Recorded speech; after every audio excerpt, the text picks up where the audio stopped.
Have you ever stopped to think about the power of the words that come out of your mouth?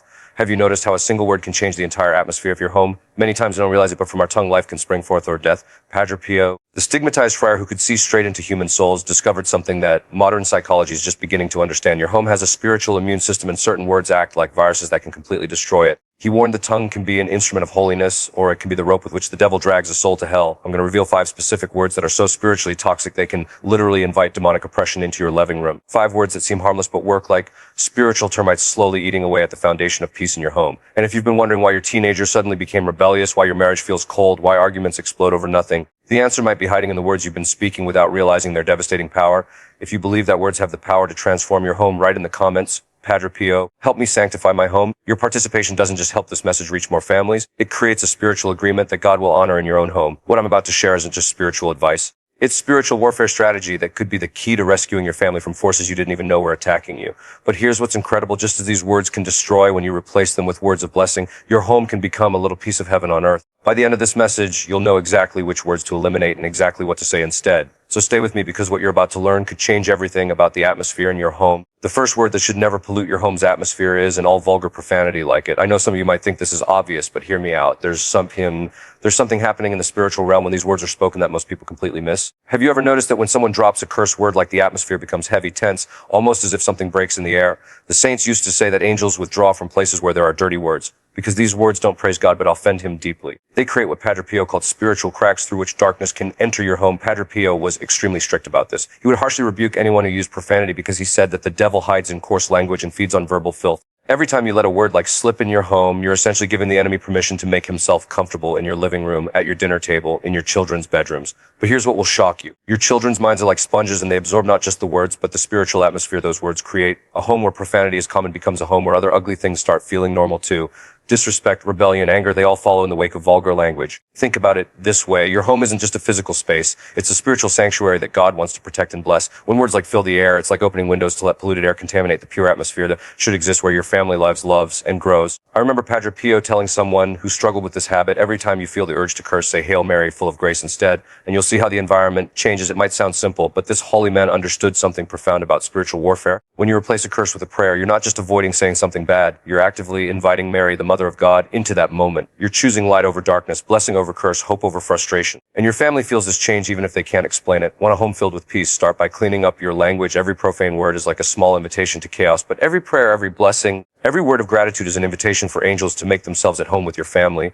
But there's another word that can be even more destructive, especially when directed at the people we love most. The second word that should never be used in your home is stupid, along with its equally devastating cousins, idiot, and these might seem less serious than profanity, but Padre Pio knew they could cause even deeper wounds to the soul, especially when spoken to children. Many times parents in a moment of anger or frustration let these words slip. You're so stupid. Don't be an idiot. What's wrong with you? Are you a... And you know what happens? These words stick like thorns in the heart and leave marks that last a lifetime. Here's what most parents don't realize. Children don't have the emotional sophistication to separate temporary disappointment from permanent identity. When you say you're stupid because they made a mistake, their developing mind doesn't hear mom is frustrated about the situation. They hear mom has discovered my true nature, and I'm fundamentally flawed. The devil takes advantage of these insults to plant complexes, insecurities, and even depression. A child who constantly hears that they're stupid begins to believe it. They carry that label into adulthood, into their relationships, into their careers. What started as an angry outburst becomes a generational curse that affects their entire life. Padre Pio used to say, a harsh word can kill more than a weapon. He wasn't exaggerating. These emotional wounds often hurt longer and deeper than physical injuries. A broken bone heals, but a broken spirit wounded by the very people who should be building it up can take decades to recover. But here's the beautiful truth that Padre Pio taught. Every curse can be transformed into a blessing. Instead of saying you're stupid, you can say you're learning and God has given you a good mind. Instead of idiot, you can say you made a mistake, but you're intelligent and you'll figure this out. Instead of, you can declare you're created in God's image and he doesn't make mistakes. When you bless instead of curse, when you build up instead of tear down, you're cooperating with God's plan for that person. You're speaking their true identity as a child of God created with dignity and intelligence. And amazingly, people tend to rise to meet the expectation we set with our words. I've seen marriages saved when spouses stopped calling each other stupid during arguments and started speaking words of respect and appreciation. I've seen rebellious teenagers transform when their parents replaced "you're such an idiot" with "you're smart enough to make better choices." Your words have the power to shape the people you love. Every time you speak to someone in your family, you're either building up their sense of worth or tearing it down. The word stupid is one of the most effective weapons the enemy has for destroying self-esteem and confidence. But there's a third word that goes beyond hurting feelings and actually invites supernatural oppression into your family.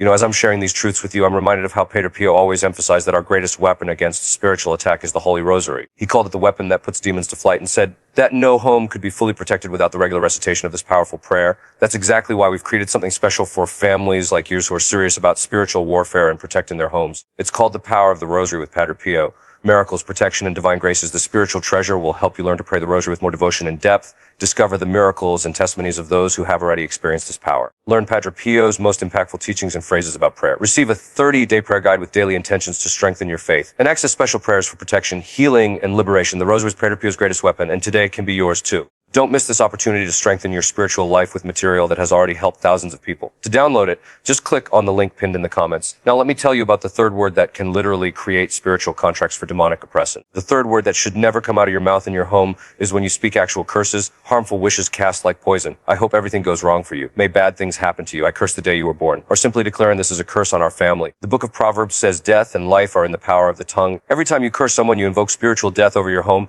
over your family, over yourself. Padre Pio taught that demons wait for these words like they were contracts, and then they execute them. Here's what will terrify you.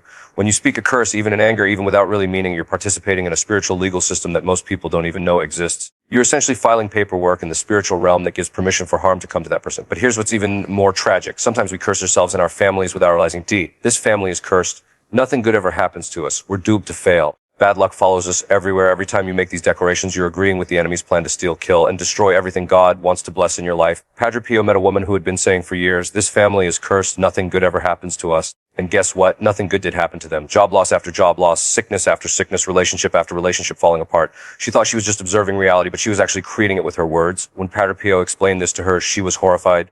But Father, how do I undo years of curses I've spoken over my own family? His answer is brilliant. Every curse can be broken by a blessing that's more powerful. Start speaking God's promises over your family with the same consistency that you've been speaking destruction. Declare His favor, His protection, His provision. Make your mouth a fountain of life instead of a well of poison. She went home and began what she called aggressive blessing. Every morning she would walk through her house and declare, this home is blessed by the Most High God. This family walks in divine favor. Goodness and mercy follow us all the days of our lives. Within 6 months, everything changed. Her husband got a promotion. Her daughter became an honor student. Her son found a mentor and turned his life around. The same mouth that had been partnering with hell to destroy her family became a partner with heaven to bless and prosper them. If curses have been spoken in your house today, you can break those chains with a prayer of liberation. Sprinkle holy water in every room. Place a site. Benedict medal at your entrance and proclaim with faith in this house Jesus Christ reigns and no curse can stand. But there's another word that acts like spiritual acid, dissolving the bonds of love that hold families together. The fourth word that should never be allowed to take root in your home is hate. Saying, I hate you to a family member, or even I hate this house. I hate my life. I hate everything about this situation.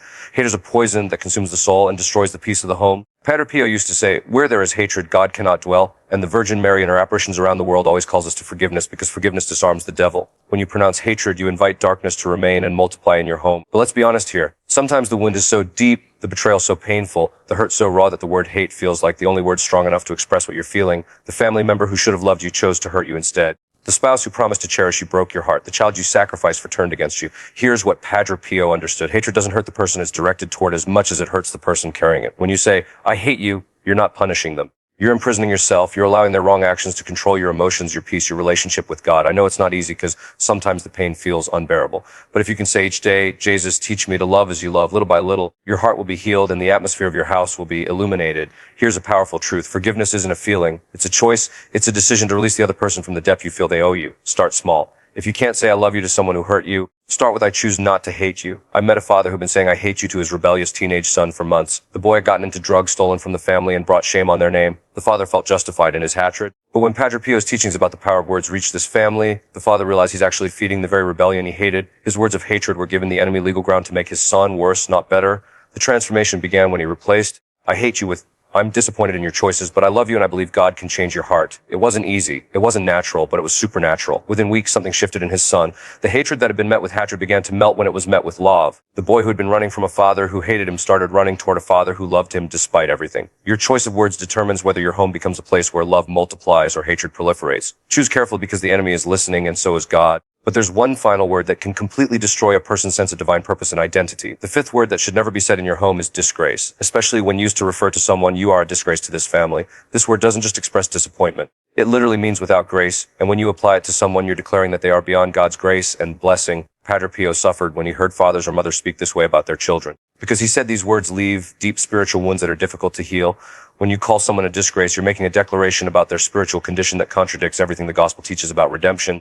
Think about what you're really saying when you use this word. You're telling someone that they have no grace, no blessing, no favor from God. You're essentially agreeing with the devil's assessment that they are worthless and unredeemable. Children are especially vulnerable to this word. A child who's repeatedly called a disgrace begins to believe they are fundamentally flawed, that they bring shame wherever they go, that they can never measure up to what their family expects. This becomes a self-fulfilling prophecy that destroys their self-worth for decades. I want to tell you about something that happened in Padre Pio's own ministry. A young man came to him completely broken, saying, "Father, my entire family calls me a disgrace. I've made so many mistakes, brought so much shame on our name that I think maybe they're right. Maybe I really am beyond help." Padre Pio looked at him with tears in his eyes and said, "My son, the only disgrace here is that anyone who claims to follow Jesus would ever call one of his beloved children by such a name. You are not a disgrace. You are a grace that your family hasn't learned to recognize yet." That single sentence began a transformation that not only saved the young man's life, but eventually restored his entire family. When he stopped believing he was a disgrace and started believing he was a grace, everything about his life changed. Here's the profound truth Padre Pio taught. Every person carries within them the potential for sainthood. No matter how far they've fallen or how many mistakes they've made, when you call someone a disgrace, you're denying this potential and actually hindering God's work in their life. Want to change this today? Bless each member of your family by saying, "You are God's grace in my life." Instead of focusing on their failures, start declaring their potential. God's grace is working in you. You are fearfully and wonderfully made. Your mistakes don't define you. God's love for you does. The most powerful example of this happened with a teenage daughter who had been called the family disgrace for years because of her rebellious behavior. When her parents learned this truth and started blessing her instead of cursing her, something supernatural happened. She later told them, "I was living down to what you called me. When you called me a disgrace, I figured I might as well act like one. But when you started calling me a grace, I wanted to become what you saw in me." Your words have the power to call forth either the worst or the best in the people you love. Which will you choose? My brother, my sister, let me ask you, how many times have these 5 specific words been heard inside your house? Stupid, curse, hate, disgrace. How many times has the enemy entered through the door of your tongue? How many times have you unknowingly invited darkness into the place where your loved ones should feel safest? Don't condemn yourself. Don't drown in guilt. Today, the Lord gives you the opportunity to renew your home, to purify the spiritual environment where your family lives and grows. This is your moment of grace, your chance for transformation. You can do this through frequent confession, which cleanses not just your soul, but the spiritual atmosphere you carry with you. Through the family rosary, which creates a protective shield around your home. Through holy water sprinkled in the rooms, which drives away evil influences. Through the cross of St. Benedict at your entrance, which declares that your home belongs to Christ. But above all, through words of love, faith, and hope, through choosing to speak life over death, blessing over curse, encouragement over discouragement, through deciding that your home will be a place where angels feel welcome and demons know they're not wanted.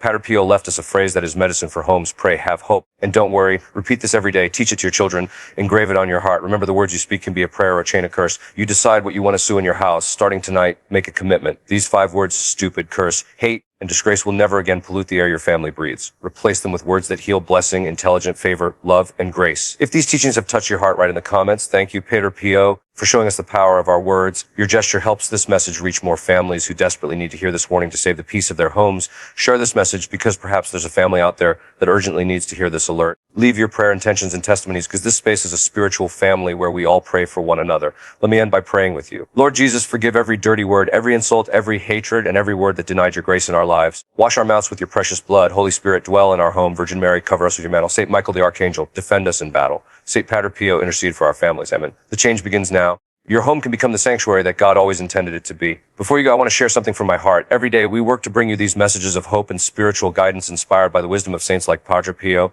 But we can't do this alone. We need you, our spiritual family, to help us spread these teachings to more homes that desperately need them. Your support means everything to us. When you hit the like button, you're telling us that this message touched your heart and helped your family. When you share this video, you become a missionary carrying God's word to families you may never meet, but whose lives you're touching. And when you subscribe and become a member of our channel, you're joining a community of faith that spans the globe. Together, we're not just watching videos. We're building a movement of families committed to making their homes holy sanctuaries. We're creating a network of prayer warriors who support each other and living out the gospel every day. So please, if this message blessed you, bless others by sharing it. If these teachings helped your family, help other families by spreading the word. This is how God's love multiplies, and this is how we can truly make a difference in our world. Thank you for being part of this beautiful mission. God bless you and your family abundantly.